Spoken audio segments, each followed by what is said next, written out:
Hi and welcome to our next episode in Sports Podiatry. Today we'll be looking at a painful condition that runs through the middle of the ankle called tib-post tendinopathy. Pain in the middle of the ankle is often caused by the tibialis posterior tendon, also known as the tib post. The tib post role during walking is to prevent the arch from collapsing, and it's often associated with what's called tibialis posterior tendon dysfunction, which often comes along with a flat foot deformity. Today we're going to be talking more about the actual tendinopathy, which is more of a painful condition rather than any actual structural deformity. Tib-post tendinopathy is often characterised by a gradual onset of pain, although it can also be quite sudden for some patients as well. Tib-post tendinopathy is often characterised by a tenderness to touch, a swelling.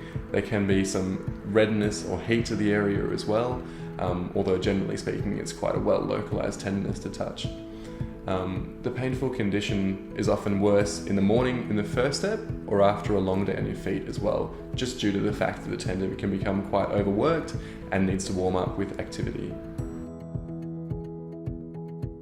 Tib-post tendinopathy is usually diagnosed in the clinical chair. It usually consists of a few clinical assessments such as palpation, strength testing, range of motion testing, as well as a comprehensive visual gait analysis.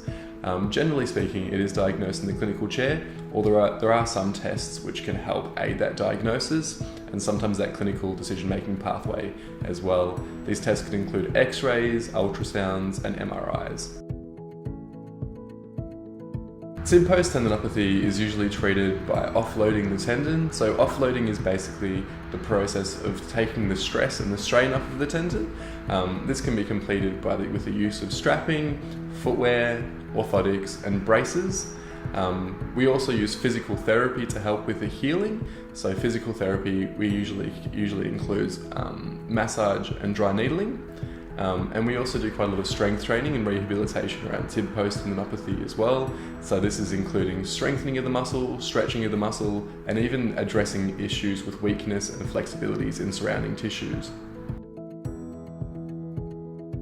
As tib-post tendinopathy is degenerative, it can present as a more chronic change called tib-post tendon dysfunction. Because tib-post tendon dysfunction is that chronic arthritic change, which is associated with the tib-post tendon, it can become a poorer outcome in terms of your long-term pain. So I guess the important thing is to treat early and diagnose effectively as well. The information provided today has been general. However, if you'd like a full assessment, please book in online at our website.